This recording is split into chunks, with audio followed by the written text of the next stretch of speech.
નમસ્કાર મિત્રો, ધોરણ 10 સામાજિક વિજ્ઞાન ને અંદર કુલ અભ્યાસક્રમને 3 ભાગમાં વહેંચી દીધેલો છે. 1 થી 7 પાઠ ઇતિહાસ, 8 થી 14 પાઠ ભૂગોળ અને 15 થી 21 પાઠ અર્થશાસ્ત્ર. બોર્ડની પરીક્ષાની અંદર કુલ 80 માર્ક્સનું પેપર આવશે અને એ પ્રમાણે ગુણભાર અહીં આપવામાં આવે છે. સૌપ્રથમ વાત કરીએ પ્રકરણ 1, ભારતનો વારસો. વારસો શબ્દ આપણે ઘણી વખત સાંભળીએ છીએ. ઘરે આપણે કુટુંબની સાથે બેઠા હોઈએ, આજુબાજુની અંદર બેસવા જઈએ કે સોસાયટીની અંદર કે ગામની અંદર, તો એ વારસો એટલે સામાન્ય રીતે આપણે એવું સમજીએ છીએ કે આપણા બાપ દાદા દ્વારા, એટલે કે આપણી અગાઉ આપણા પપ્પા હોય કે એમના પપ્પા હોય, એમને આપણને જે કંઈ આપીને જાય એને આપણે વારસો કહીએ છીએ. અહીં ઇતિહાસની દ્રષ્ટિએ વારસાની સ્પષ્ટતા કરવામાં આવેલી છે કે વારસો કોને કહેવાય અને ભારતનો વારસો કેવા પ્રકારનો પ્રાપ્ત થયો છે. એવું કહેવાય છે કે ઇતિહાસની અંદર 2 સંસ્કૃતિ સૌથી પ્રાચીન કહેવાય. એક છે ભારતીય સંસ્કૃતિ અને બીજું કીધું છે મિસર સંસ્કૃતિ, યુરોપની અંદર આવેલી. ભારતની વિશેષતા દર્શાવતા પ્રસ્તાવનાની અંદર વાત કરી છે વિષ્ણુ પુરાણની. આપણા હિન્દુ શાસ્ત્રોની અંદર 18 પુરાણ આવે છે. એ 18 પુરાણમાંથી એક પુરાણ એટલે કે વિષ્ણુ પુરાણ. વિષ્ણુ પુરાણની અંદર શ્લોક આપેલો છે કે સમુદ્રસ્ય ઉત્તરે હિમાલય દક્ષિણેશ્ય તવ સંતતિ ભારતી નામઃ દેશ સ્થાન. એટલે કે સમુદ્રની ઉત્તર દિશાએ આપણું ભારત દેશ એનું જે સ્થાન છે એ ક્યાં આવેલું, તો કે સમુદ્રથી ઉત્તર બાજુ, એટલે કે સમુદ્રની ઉત્તર દિશાએ. બીજું કીધું છે હિમાલયની દક્ષિણે, હિમાલય પર્વતની દક્ષિણ બાજુ આવેલું જે સ્થળ છે, જે સ્થાન છે, જે સ્થાનના સંતાનો એટલે કે ત્યાં રહેતા લોકોને ભારતીય કહેવામાં આવે છે. અને એ જે સ્થાન છે એ સ્થાનને આપણે ભારત કહીએ છીએ. આ શ્લોકની અંદર ભારતનું મહત્વ દર્શાવેલું છે કે ભારત એ ક્યાં આવેલું સ્થાન છે, ક્યાં આવેલો દેશ છે, તો કે સમુદ્રની ઉત્તર દિશામાં અને હિમાલયની દક્ષિણ દિશામાં. અને જ્યાંના સંતાનો ભારતીય કહેવાય છે એ સ્થાન એટલે કે ભારત વર્ષ, ભારત દેશ. આપણે ત્યાં શુભ કાર્ય, લગ્ન પ્રસંગ હોય, વાસ્તુ પૂજા હોય કે અન્ય કોઈ વિધિ વિધાન થતા હોય, એવા શુભ અશુભ કાર્યોની અંદર ભારતના જુદા જુદા નામોનો ઉલ્લેખ જોવા મળે છે. જેમ કે ભારત વર્ષ, ભરતખંડ, જંબુદ્વીપ, આર્યવ્રત, આવા જુદા જુદા નામો ભારતના પ્રાચીન ગ્રંથોની અંદર જોવા મળે છે. ભારત વર્ષ, વર્ષનો અર્થ થાય છે અનંતકાળ, કે એવું સ્થાન કે જે ભારત તરીકે ઓળખાય છે, જે અનંતકાળ સુધી પ્રાપ્ત થયો છે, અનંતકાળથી જેનું નિર્માણ થયેલું છે. બીજું કીધું છે ભરતખંડ. કહેવાય છે કે આ સ્થાન ઉપર ભરત નામનો રાજા શાસન કરતો હતો, એટલા માટે એ પ્રદેશને ભરત પ્રદેશ, ભરતખંડ તરીકે ઓળખવામાં આવે છે. જંબુદ્વીપ, દ્વીપ એટલે કે સમુદ્ર, જે સમુદ્રની 3 બાજુ ઘેરાયેલું સ્થાન હોય એવું સ્થાન એટલે કે ભારત. ભારતની દક્ષિણ, પૂર્વ અને પશ્ચિમ આ 3 દિશાની અંદર સમુદ્ર આવેલો છે, એટલા માટે સમુદ્રની 3 બાજુથી ઘેરાયેલું સ્થાન હોય તેને જંબુદ્વીપ કહેવાય. આર્યવ્રત, આર્યવ્રત શા માટે પ્રદેશને કહેવામાં આવે છે, તો કે છે કે જ્યાં આર્યો વર્ષોથી, યુગોથી રહેતા હતા એ સ્થાનને આર્યવ્રત તરીકે ઓળખવામાં આવે છે. આગળ આપણે જ્યારે આર્ય પ્રજા વિશે અભ્યાસ કરીશું ત્યારે એના વિશેની માહિતી આવશે કે આ સ્થાન ઉપર સૌપ્રથમ આર્યો વસવાટ કરતા હતા, આર્યોની આ ભૂમિ હતી, એટલા માટે એને આર્યવ્રત એવું નામ આપવામાં આવેલું છે. બીજી વિશેષતા દર્શાવતા એવું કીધું છે કે આજે ભારત દેશ છે એ ભારત દેશને ઉત્તર બાજુએ, ભારતના નકશામાં તમે જોશો તો ઉત્તર દિશાની અંદર હિમાલય પર્વતમાળા આવેલી છે, વિશાળ પર્વતમાળા, જે ભારતની અંદર જમ્મુ કાશ્મીરથી લઈને અરુણાચલ પ્રદેશ સુધી ફેલાયેલી આ હિમાલયની ગિરિમાળા. એટલા માટે કીધું કે ઉત્તરમાં હિમાલયની ગિરિમાળા આવેલી છે, જ્યારે બાકીની 3 દિશાઓ દક્ષિણ, પૂર્વ અને પશ્ચિમ આ 3 સ્થાનોમાં સમુદ્ર આવેલો. દક્ષિણની અંદર હિન્દ મહાસાગર, પૂર્વની અંદર બંગાળાની ખાડી અને પશ્ચિમની અંદર અરબી સમુદ્ર. આ ભારતનું સ્થાન દર્શાવે છે કે ભારત એ શું છે, ભારત ક્યાં આવેલું સ્થાન છે, એના શું નામ છે વગેરે માહિતી. હવે આવશે ભારતનું સ્થાન અને વિસ્તાર. ભારતનું ભૌતિક સ્થાન, ભૌગોલિક સ્થાન અને વિસ્તાર આપણે 9મા પાઠની અંદર અભ્યાસ કરી રહ્યા. અહીં હવે આપણે બે બાબતો, વિસ્તારની દ્રષ્ટિએ અને જનસંખ્યાની દ્રષ્ટિએ. વિસ્તાર એટલે કે ક્ષેત્રફળ, ભૂમિભાગ, કે વિશ્વની અંદર ક્ષેત્રફળની દ્રષ્ટિએ, ભૂમિભાગની દ્રષ્ટિએ ભારતનું સ્થાન કેટલામું, તો કે વિસ્તારની દ્રષ્ટિએ ભારતનું સ્થાન વિશ્વમાં 7મું છે. એટલે કે ભારત કરતા બીજા 6 દેશો વિશ્વમાં મોટા છે. બીજો હશે જનસંખ્યા. જનસંખ્યા એટલે વસ્તી. વસ્તીમાં વિશ્વની અંદર ભારતનું સ્થાન છે બીજું. સૌથી વધારે વસ્તી ચીનની અંદર, પ્રથમ નંબર આવશે ચીન અને બીજો નંબર આવે છે ભારત.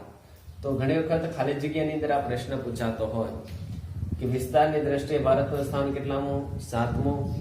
જનસંખ્યાની દ્રષ્ટિએ ભારતનું સ્થાન કેટલામું, બીજું. હવે આવશે વૈવિધ્ય સભર વારસા વિશેની માહિતી. આપણને જે વારસો પ્રાપ્ત થયો છે તે વારસો વૈવિધ્ય સભર છે. વૈવિધ્ય સભર એટલે કે વિવિધતાથી ભરપૂર અનેક વિવિધતાઓ જોવા મળે છે. કેવી વિવિધતા, તો કહે છે કે વિશ્વની અંદર સમૃદ્ધ અને વૈવિધ્ય સભર વારસાની ભેટ ભારતે આપેલી છે. વિશ્વની અંદર, જો ખાલી ભારતની કે એશિયાની વાત નથી, યુરોપની વાત નથી, પણ વિશ્વની અંદર દુનિયાના મોટા ભાગના સ્થાનોની અંદર સમૃદ્ધ અને વૈવિધ્ય સભર જો વારસો કોઈ વ્યક્તિ અથવા તો કોઈ પ્રદેશ આપ્યો હોય તો એ છે ભારત. કારણ કે ભારતની સ્થાપના અથવા તો ભારતની શરૂઆત ક્યારે થઈ એનો કોઈ કે ઉલ્લેખ જોવા મળતો નથી. બીજી બાબત કહે છે કે આપણી પ્રજા શાંતિપ્રિય અને વેપારી છે. ભારતની પ્રજા હંમેશા શાંતિપ્રિય અને વેપારી છે. આપણે ઇતિહાસની અંદર ભણ્યા હશો, ઘણા પિક્ચરો પણ જોયા હશે. તો આપણે હજી સુધી આપણે એવું કે સાંભળ્યું નથી કે આજે ભારતના રાજાએ કે ભારતના લોકોએ બીજા ઉપર આક્રમણ કર્યું હોય. કદાચ આપણાથી તાકાતમાં નબળો હોય, ઓછી તાકાત ધરાવતો હોય, તેમ છતાં આપણે ક્યારે બીજા ઉપર આક્રમણ કર્યા નથી. એટલા માટે કીધું શાંતિપ્રિય. જો કોઈ બીજો વ્યક્તિ આપણા પર આક્રમણ કરે તો આપણે એની સામે લડવું પડે. ત્યારે આપણે કહીએ કે આપણે શાંતિપ્રિય છે એટલે ન લડે, પણ શાંતિપ્રિયનો અર્થ થાય છે કે બીજાને હેરાન ન કરવા. આપણને કોઈ હેરાન કરે તેને સામે લડવું એ આપણો અધિકાર છે, આપણી ફરજ છે. પણ એ શાંતિપ્રિય એટલે કે ભારતે ક્યારેય વિશ્વના બીજા દેશો ઉપર કોઈ પણ પ્રકારે પોતાના અધિકારો જમાવ્યા નથી, હુકુમત ચલાવી નથી. અને વેપારી પ્રજા છે. આગળ પણ આપણે ભણી ગયા કે ઈસવીસન 1404 ની અંદર ધોરણ 9માં પ્રથમ પ્રકરણમાં ભણી ગયા કે ભારતમાંથી વિદેશ વ્યાપાર થતો હતો યુરોપની અંદર અને આફ્રિકાના, એશિયાના ઘણા બધા દેશોની અંદર ચીજવસ્તુઓનો વેપાર કરવામાં આવતો. એટલા માટે કીધું છે કે ભારતની પ્રજા શાંતિપ્રિય અને વેપારી પ્રજા છે, જે હંમેશા વેપારની અંદર આગળ વધતી જાય છે. બીજું કહે છે કે ભારતની અંદર જે સમૃદ્ધિ છે એ સમૃદ્ધિથી આકર્ષાઈને અનેક વિદેશી પ્રજાઓ ભારતની અંદર આવેલા છે. આપણે જાણીએ છીએ કે મુસ્લિમ શાસકો હોય, અરબીઓ હોય, તુર્કીઓ હોય, ત્યારબાદ યુરોપિયન પ્રજા આવી જેની અંદર અંગ્રેજો હોય, ફિરંગીઓ હોય. આ બધા જ લોકો આપણે ત્યાં વેપાર કરવા માટે આવ્યા. શા માટે? તો કે ભારતની સમૃદ્ધિથી આકર્ષણ. આકર્ષણ એટલે કેનાથી ખેંચાય ને કે ભારત તો એટલો બધો વિશાળ સમૃદ્ધ દેશ છે કે જ્યાં આટલી બધી વિવિધતા આવેલી છે. તો એ સમૃદ્ધિથી આકર્ષાઈને અનેક વિદેશી પ્રજાઓ આપણે ત્યાં આવેલી અને એની સાથે આપણે આદાન પ્રદાન થયું. આદાન પ્રદાન કરવું એટલે કે એની સાથે રહેવું, એની સાથે હળી મળીને આગળ વધવું. તો આપણે હંમેશા જે પણ વિદેશી પ્રજાઓ ભારતમાં આવી છે એ બધી જ પ્રજાઓનો આપણે સ્વીકાર કર્યો છે, સ્થાન આપ્યું છે અને આદાન પ્રદાન દ્વારા આપણી સંસ્કૃતિની સાથે એમની સંસ્કૃતિને જોડાણ કરી અને આપણા વારસાનું નિર્માણ કરવામાં આવ્યું છે. આગળ કહેશે કે ભારતની અંદર વિવિધ ધર્મ, ભાષા, અલગ અલગ ધર્મ, અનેક ધર્મના લોકો આપણે ત્યાં વસવાટ કરે છે. આપણા બંધારણની અંદર પણ બિન સાંપ્રદાયિકતા, ધર્મ નિરપેક્ષતાનો ઉલ્લેખ છે કે અહીંયા બધા જ ધર્મના, સમાજના, સાંપ્રદાયિક લોકો સમાન ગણવામાં આવશે. ભાષા જુદી જુદી બોલે છે. આપણા બંધારણની અંદર 22 ભાષાઓને માન્ય ભાષા ગણેલી છે. કારણ કે એટલો વિશાળ દેશ છે તો દરેક પ્રદેશની અંદર, દરેક રાજ્યની અંદર અલગ અલગ ભાષા બોલતા લોકો હોય છે. શાસન શૈલી, જુદા જુદા સમયે જુદા જુદા શાસકો શાસન કરતા હતા ત્યારે એમની શાસન પદ્ધતિ અલગ અલગ હતી. મુસ્લિમ રાજા હોય તેની શાસન પદ્ધતિ અલગ હોય, હિન્દુ રાજા હોય તેની શાસન પદ્ધતિ અલગ હોય, અંગ્રેજો આવ્યા તેની શાસન પદ્ધતિ અલગ હતી. આવી અલગ અલગ શાસન શૈલી એટલે કે પદ્ધતિઓ હતી. કલા કારીગરી પણ વિશ્વની અંદર ભારતમાંથી જ પ્રાપ્ત થયેલી છે. અનેક કલાકારો આપણે ત્યાં નિર્માણ પામ્યા છે. જુદી જુદી બોલી બોલતા લોકો છે. એક જ રાજ્યની અંદર પણ અલગ અલગ બોલી બોલતા લોકો હોય. જેમ કે આપણે ત્યાં ઉત્તર ગુજરાતની બોલી અલગ હોય, સૌરાષ્ટ્રના લોકોની બોલી અલગ હોય, દક્ષિણ ગુજરાતના લોકોની બોલી અલગ પડે છે. પહેરવેશ 9માની અંદર આપણે ભણી ગયા હતા. ઉત્તર ભારતનું લોકજીવન, દક્ષિણ ભારતનું લોકજીવન, પૂર્વ ભારતનું લોકજીવન અને પશ્ચિમ ભારતનું. તો એ બધા લોકજીવનમાં આપણે અભ્યાસ કર્યો કે બધા લોકોનો ખોરાક, પહેરવેશ બધું અલગ અલગ હોય છે. રીત રિવાજ બધા પોતપોતાના સામાજિક રીત રિવાજો અલગ હોય અને એ પ્રમાણે બધા સાથે મળીને રહે છે. આ પ્રમાણે ભારતની અંદર વિવિધતા રહેલી છે, વિવિધતા જોવા મળે છે. ત્યાર પછી આગળ વાત કરે છે કે ભાતીગળ સંસ્કૃતિનું નિર્માણ થયું. ભાતીગળ સંસ્કૃતિ એટલે કે પ્રાચીન સંસ્કૃતિ કે જે વિશ્વની અંદર અને ભારતની અંદર ખૂબ જ મહત્વનું છે. આપણા પ્રાચીન રમતો હોય, પ્રાચીન કલા કારીગરી હોય, એ બધું આજે પણ આપણને જીવંત જોવા મળે છે. ઘણી વખત પ્રશ્ન એવો પૂછાતો હોય છે કે ભારતના વારસાના નિર્માણમાં કોને કોને યોગદાન આપેલું છે. 2 માર્ક્સની અંદર આ પ્રશ્ન પૂછવાની શક્યતા હોય. કયો પ્રશ્ન? તો કહે છે કે ભારતના વારસાના નિર્માણમાં કોને કોને યોગદાન આપેલું છે. તો અહીંયા માહિતી આપેલી છે. ભારતના વારસાના ઘડતરમાં ઋષિમુનિઓ, આપણે ત્યાં અનેક ઋષિમુનિઓ પ્રાચીન સમયમાં થઈ ગયા કે જેણે અનેક ગ્રંથોની રચનાઓ કરી છે. વિદુષીઓ, વિદ્વાનો, ચિંતકો, કલાકારો, કારીગરો, વૈજ્ઞાનિકો, સંશોધકો, સાહિત્યકારો, શિક્ષણ શાસ્ત્રીઓ, રાજનીતિજ્ઞો, ઇતિહાસકારો, આવા અનેક લોકો છે કે જે લોકોનું ભારતના વારસાના ઘડતરમાં યોગદાન રહેલું છે. દરેકનું પોતાનું અલગ. જેમ કે કારીગરો હોય તો કારીગરોએ આજે અનેક પ્રકારની કલાઓ દ્વારા, કારીગરી દ્વારા મહેલો હોય, કિલ્લાઓ હોય, ગુંબજો હોય વગેરેનું નિર્માણ કરાવ્યું છે. ઇતિહાસકારોએ આપણો પ્રાચીન ઇતિહાસ લખ્યો, જેના કારણે આપણા સમૃદ્ધ ઇતિહાસની માહિતી આપણને આજે પ્રાપ્ત થઈ રહી છે. સંશોધકો હોય તો સંશોધકોએ ભારતીય સંસ્કૃતિનું સંશોધન કર્યું. જુદા જુદા સ્થાનોમાંથી જે પણ આપણા અવશેષો મળ્યા હોય તેને સાચવી રાખ્યા, એના ઉપર સંશોધનો કરીને ભારતીય વારસાની માહિતી પ્રાપ્ત કરી છે. તો આ પ્રમાણે વૈવિધ્યસભર વારસાની માહિતી આપેલી છે. આ વૈવિધ્યસભર વારસાનો પ્રશ્ન પરીક્ષાની અંદર 3 માર્ક્સની અંદર પૂછાતો હોય છે, અથવા તો વારસાના ઘડતરમાં કોનું કોનું યોગદાન છે એ પ્રશ્ન 2 માર્ક્સની અંદર પૂછવામાં આવશે. ત્યાર પછીનો પોઈન્ટ આવશે સંસ્કૃતિનો અર્થ. સંસ્કૃતિ શબ્દ આપણે ઘણી જગ્યાએ સાંભળીએ છીએ, પણ એ સંસ્કૃતિનો અર્થ શું થાય એની માહિતી આપેલી છે. ટૂંકમાં એના અર્થ આપેલા. સૌપ્રથમ કીધું સંસ્કૃતિ એટલે જીવન જીવવાની રીત. સંસ્કૃતિ કોને કહેવાય? જીવન જીવવાની રીત, કે આપણે કેવા પ્રકારનું જીવન જીવવું એ આપણી સંસ્કૃતિ છે. આપણે જ્યાં રહેતા હોય ત્યાં આપણે કમ્પ્લીટ તૈયાર થઈએ છીએ, કપડાં પહેરીએ છીએ, નાહીએ ધોઈએ છીએ, તો એ આપણી સંસ્કૃતિ કહેવાય, કારણ કે આપણે એ પ્રમાણે જીવન જીવીએ છીએ. તમે આદિવાસી વિસ્તારમાં જાઓ, જંગલ વિસ્તારમાં જાઓ, ત્યાં લોકો નાતા ન હોય, કપડાના કઈ ઠેકાણા ન હોય, તો એની જીવન જીવવાની રીત થઈ, તો એની સંસ્કૃતિ થઈ. એટલે ટૂંકમાં સંસ્કૃતિ એટલે કે જીવન જીવવાની રીત, કે આપણે આપણું જીવન કેવી રીતના જીવવું એ આપણી સંસ્કૃતિ બતાવે છે. બીજું આવે છે સંસ્કૃતિ એટલે માનવ મનનું ખેડાણ. માનવ મનનું ખેડાણ એટલે અહીંયા મગજ ઉપર કોઈ ખેડ કરવાની નથી, પણ ખેડાણનો અર્થ થાય છે કે એમાં પરિવર્તનો લાવવા, ફેરફારો કરવા, વિચારધારામાં બદલાવ લાવવો.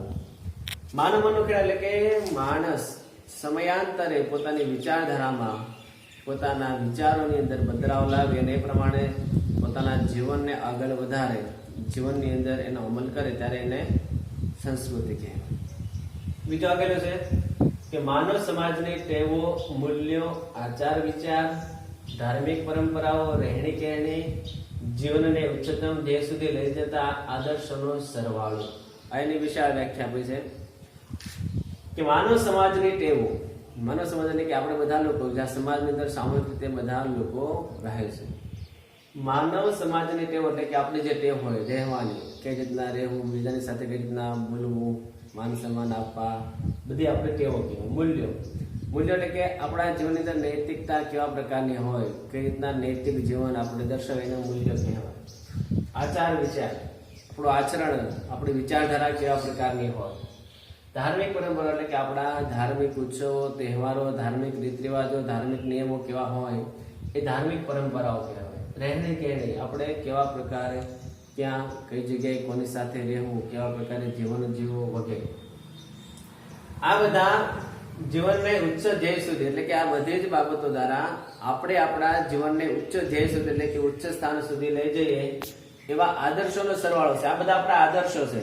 આપણે ઘરે કોઈ મહેમાન આવતા આપણે શું કહીએ, આવો આવો, કેમ છો, મજામાં, એ આપણો આદર્શ કહેવાય. આપણે ક્યારે એને એમ કહીએ છીએ કે તું શું કામ મારા ઘરે આવ્યો, જતો રહે ચાલ, એ આપણે કહેતા નથી. શા માટે? તો કે એ આપણો આદર્શ છે. આપણો આદર્શ છે કે આપણા ઘરે આવે એને આપણે માન સન્માન આપીને બોલાવો. તો આવા જે પણ આપણા આદર્શો હોય એ આદર્શોનો સરવાળો બને ત્યારે એ આપણી સંસ્કૃતિ કહેવાય.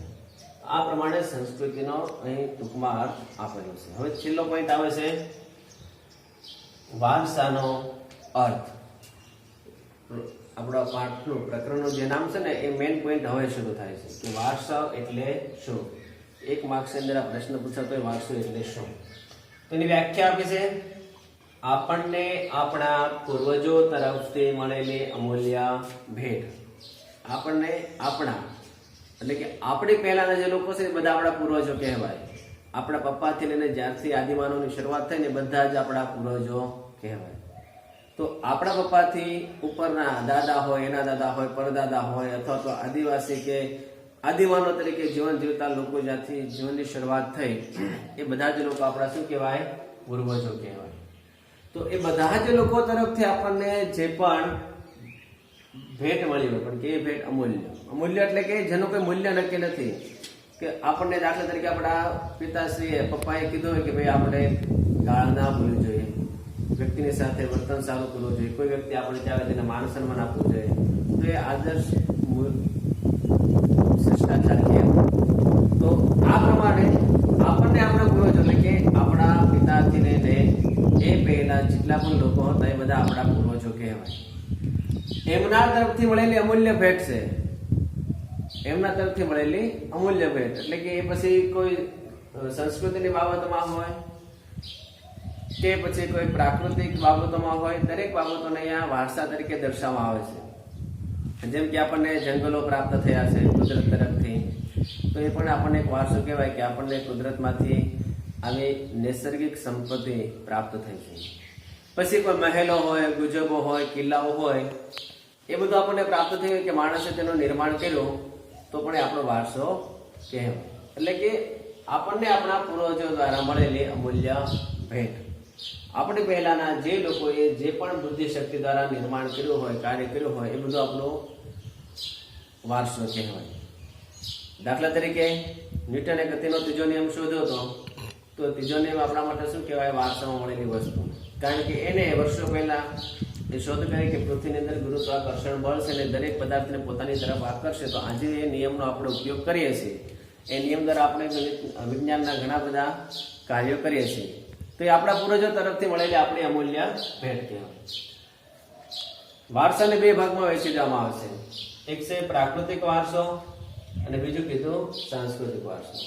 પ્રાકૃતિક વારસો એટલે પ્રકૃતિ તરફથી મળેલો વારસો. પ્રકૃતિ એટલે કે નદી, ઝરણા, પહાડો, જમીનો, જંગલો, આ બધા આપણા પશુ પંખીઓ, પ્રાણીઓ, ફૂલો, આ બધું આપણું શું કહેવાય? પ્રાકૃતિક વારસો. કારણ કે પ્રાકૃતિક વારસો કુદરતી છે. કુદરતી એટલે કે કુદરત દ્વારા નિર્માણ પામેલ.